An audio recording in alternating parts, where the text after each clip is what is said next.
नमस्ते सभी को। मैं दीपिका जैन। आज हम सभी कक्षा छठी की वर्कशीट के प्रश्नोत्तर हल करेंगे।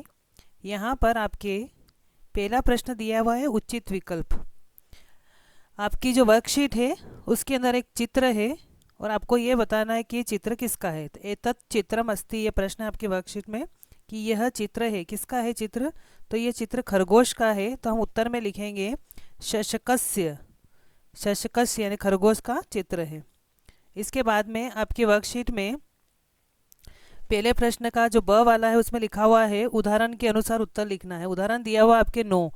नो इति संस्कृत भाषायाम भवति। नो जो है उसको संस्कृत भाषा में क्या कहते हैं, तो नव कहते हैं। उसी प्रकार से आपको छः जो है इसको संस्कृत भाषा में क्या कहते हैं, आठ को क्या कहते हैं और पाँच को क्या कहते हैं लिखना है। तो छः का लिखना है आपको षट, आठ का लिखना है अष्ट और पाँच का लिखना है आपको पंच। इसके बाद में प्रश्न नंबर दूसरा दिया हुआ है आपके वर्कशीट में।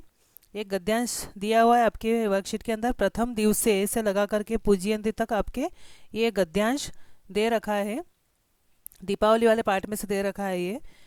इसमें आपके प्रश्न नंबर पहला पूछा है, वर्कशीट के अंदर है पहला प्रश्न, प्रथम दिवसे जना किम किम क्रीणंती।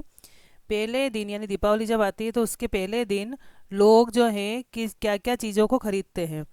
तो इसका उत्तर लिखेंगे हम, प्रथम दिवसे जनाः आभूषणानि गृहपात्राणि स्वर्णम रजतम वा क्रीणन्ति।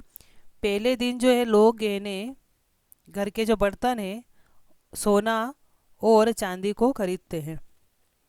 इसके बाद दूसरा प्रश्न दिया हुआ है आपकी वर्कशीट में, तृतीय दिवसे जना काम पूजयंती। तीसरे दिन लोग किसकी पूजा करते हैं, दीपावली जब आती है उसके तीसरे दिन लोग किसकी पूजा करते हैं। तो इसका उत्तर है तृतीय दिवसे जना धन देवीम लक्ष्मीम पूजयंती। तीसरे दिन लोग जो है धन की देवी लक्ष्मी की पूजा करते हैं। इसके बाद आपके प्रश्न नंबर तीसरा है वर्कशीट में, द्वितीय दिवसस्य चतुर्दश्याः का विशेषता अस्ति। दूसरा दिन जो होता है 14, उसकी क्या विशेषता है। तो द्वितीय दिवसस्य यानी दूसरा दिन जो है चतुर्दश्या 14 का जो दिन होता है उसकी विशेषता अस्ति, विशेषता है सूर्य उदयात, सूर्य उदय से प्राक, प्रारंभ लगा करके अभ्यंग स्नानम, अभ्यंग स्नान करना, ये इसकी विशेषता है। सूर्य उदयात प्राक यानी सूर्य उदय से पहले, जब सूर्य उगता है उसके पहले अभ्यंग स्नान करना, उपटन आदि लगा करके स्नान करना, तेल आदि लगाते उपटन आदि लगाते हैं, ये लगा करके स्नान करना सूर्योदय के पहले, ये 14 की विशेषता होती है।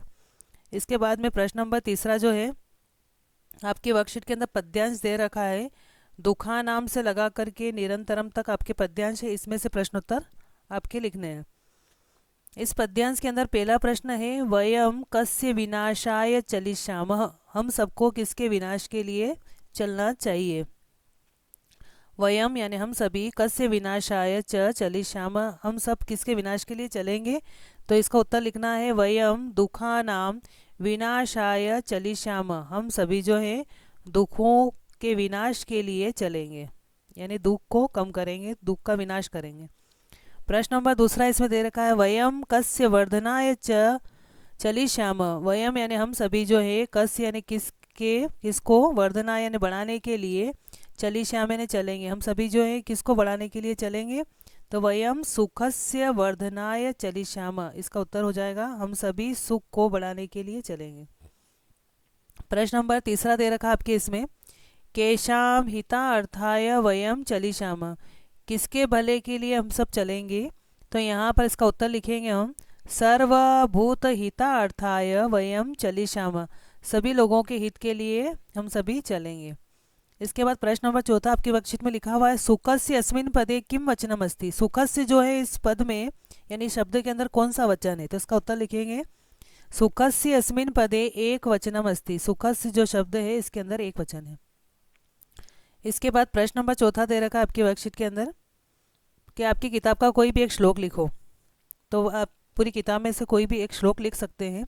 ये आपकी किताब का एक श्लोक लिख रखा है कक्षा छठी का, नरस्य आभरणम रूपम, रूपस्य आभरणम गुणः, गुणस्य आभरणम ज्ञानम, ज्ञानस्य आभरणम क्षमा।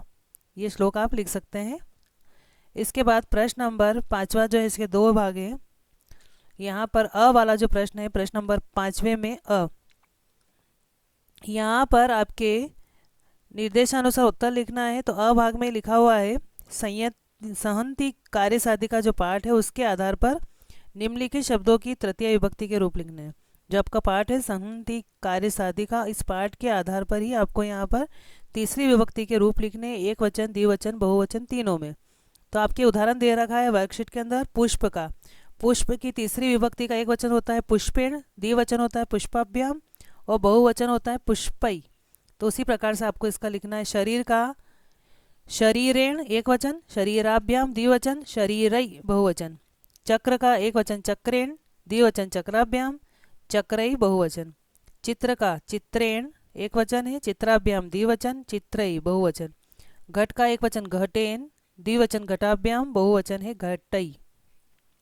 इसके बाद इसी पांचवें प्रश्न का ब भाग है चतुर्वानर जो कहानी है उसके आधार पर आपको वाक्यों को सही क्रम में जमाना है। कहानी के जो ये क्रम है आपको उल्टे पुल्टे लिखे हुए हैं आपके वर्कशीट में, इसको सही क्रम में जमाना है। तो सबसे पहले क्या आएगा, एकस्मिन नदी तीरे एक जम्बू वृक्ष आसित, एक नदी के किनारे एक जामुन का पेड़ था।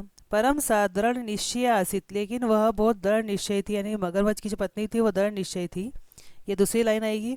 तीसरी लाइन आएगी अद्य त्वम मम गृहम आगच्छ, आज तुम जो है मेरे घर आओ। चौथा है त्वम तु जले वससी, तुम तो पानी में रहते हो। कथम अहम तत्र गंतुम शक्नोमि, मैं वहाँ पर कैसे आ सकता हूँ। ये आपकी चौथी लाइन बनेगी। तो ये आपकी कहानी का सही क्रम है, तो आप इसमें से देख करके लिख सकते हैं। इसके बाद में आपके प्रश्न नंबर 6 है, एक पत्र दिया हुआ है आपके वर्कशीट के अंदर और उसमें रिक्त स्थान छूटे हुए हैं, वो आपको भरना है। आपके प्रश्न नंबर 6 में ऑप्शन दे रखे हैं कि प्रधान अध्यापक गृह प्रवेश विद्यालयम अवकाशम आज्ञाकारी शक्नोमी, इनको आप सही जगह पे लगाएं पूरे पत्र के अंदर। तो जहाँ जहाँ खाली स्थान है वहाँ आपको इन शब्दों को लगाना है। तो सबसे पहले वाले में आप लगाएंगे सेवा में श्रीमान प्रधानाध्यापक, खाली स्थान जो है आपका वहाँ आप लिखेंगे प्रधानाध्यापक। उसके बाद दूसरी लाइन में आप लिखेंगे पहले वाले रिक्त स्थान में गृह प्रवेश। उसके बाद में इसी लाइन में दूसरा रिक्त स्थान है आपके विद्यालयम। इसके बाद तीसरी लाइन में लिखा हुआ है न शक्नोमी, तो यहाँ रिक्त स्थान में आएगा शक्नोमी। इसके बाद इसी लाइन के रिक्त स्थान में आएगा अवकाशम। फिर नीचे आपके लिखा हुआ है भवत आज्ञाकारी शिष्य, भवत लिखा है, शिष्य लिखा है, रिक्त स्थान छूटा हुआ है, तो यहाँ आप लिखेंगे आज्ञाकारी। तो इस प्रकार से आपको यह रिक्त स्थान लिखना है। बाकी आपके पत्र आपके वर्कशीट में लिखा हुआ है सेवायाम श्रीमान महोदय, तो यहाँ बीच में बनेंगे प्रधान अध्यापक। फिर आपके यहाँ लिखा हुआ है नूतन गृहस्य, तो गृह प्रवेश अस्ति, अहम विद्यालयम आगंतुम न शक्नोमि। फिर यहाँ पे आपके लिखा हुआ है दिवसस्य अवकाशम और यहाँ आपके भवत आज्ञाकारी शिष्य। तो आप यहाँ देख करके इसकी पूर्ति करें। इसके बाद प्रश्न नंबर 7वां है परियोजना कार्य, प्रोजेक्ट वर्क है आपका। प्रश्न नंबर 7वें में भी दो भाग है अ और ब। अ भाग में लिखा हुआ है आपके यहाँ आपको परिचय देना है। तो परिचय जो पाठ है आपका आपकी 6ठी की बुक में है परिचय पाठ, उस परिचय पाठ के आधार पर आपको अपना परिचय देना है। जो भी आपका नाम है, आपके भाई बहन का नाम है, वो आप इसमें परिचय देना है आपको। तो आप इस प्रकार से लिख सकते हैं। यहाँ पर आपकी वर्कशीट में लिखा हुआ है मम जनन्या नाम, मतलब मेरी माता का नाम। तो जो भी आपकी माता का नाम हो यहाँ आप लिख सकते हैं। तो मेरी माता का नाम, तो यहाँ लिखा है राधा। मम जनन्या राम राधा, मेरी माता का नाम राधा। इसके बाद यहाँ आपकी वर्कशीट में लिखा हुआ है मम जनकस्य नाम, मेरे पिता का नाम श्यामः। इसके बाद तीसरे पे लिखा हुआ आपके मम अग्रजस्य नाम, मेरे बड़े भाई का नाम राकेशः। फिर आपके लिखा हुआ चौथे नंबर पर मम अनुजस्य नाम, मेरे छोटे भाई का नाम महेशः। फिर आपके यहाँ लिखा हुआ है मम अग्रजा नाम, मतलब मेरी बड़ी बहन का नाम माया। इसके बाद लिखा हुआ है मम अनुजा नाम, मेरी छोटी बहन का नाम पायल। इसके बाद लिखा हुआ है 7वें नंबर पर मम मातुल्य नाम, मेरे मामा का नाम शेखरः। इसके बाद में लिखा हुआ है मम विद्यालय से नाम, मेरे विद्यालय का नाम तो महात्मा गांधी विद्यालय। फिर आपके लिखा हुआ है वर्कशीट में 9वें नंबर पर मम प्रधान अध्यापक नाम, मेरे प्रधान अध्यापक का नाम दीपेशः। इसके बाद 10वें पॉइंट पे लिखा हुआ आपके मम मित्र से नाम, मेरे दोस्त का नाम अनिकेतः। यहाँ त में विसर्ग आएगा, अनिकेतः विसर्ग आएगा इसके अंदर। तो ये आपके परिचय दिया हुआ है, तो आप इसमें से ऐसा कैसा उतार सकते हैं कि ये आपका परिचय है, और चाहे तो आप अपने परिवार के हिसाब से इसमें नाम बदल भी सकते हैं। बस इतना ध्यान रखना कि जो स्त्रीलिंग नाम है जैसे माया है, इनमें विसर्ग नहीं आएगा, और जो पुल्लिंग नाम है अकारांत है उन सब में विसर्ग आता है। तो आप चाहे तो ऐसा कैसा उतार सकते हो, चाहे तो अपने माता पिता मामा इनका नाम लिख सकते हैं। इसके बाद में इसी का ब भाग है। यहाँ पर आपके ब भाग में दिया हुआ है पशु नाम चित्रानी। आपके जो ब भाग है उसके अंदर यहाँ आप वर्कशीट जो है आपकी उसमें पशुओं के चित्र दे रखे हैं और पशुओं के नाम आपको लिखने हैं। पशुओं के चित्र आपकी वर्कशीट में और नाम लिखने की है कौन। तो आप देखेंगे इसके अंदर कि जो आपका चित्र है उसमें 4 चूहे का चित्र है। तो यहाँ लिखेंगे चतवार मुश्काह, 4 चूहे। मुशक लिखेंगे तो एक वचन होगा, मुश्का बहुवचन ज़्यादा है इसलिए मुश्का। चतवार मुश्का, 4 चूहे हैं इसके अंदर। फिर दूसरा चित्र है इसके अंदर 7 तोते का चित्र बना हुआ है, तो सप्त शुका, 7 तोते। उसके बाद तीसरे नंबर का जो चित्र है उसके अंदर 5 कुत्तों का चित्र बना हुआ है, तो पंच कुकुराह, कुकुराह।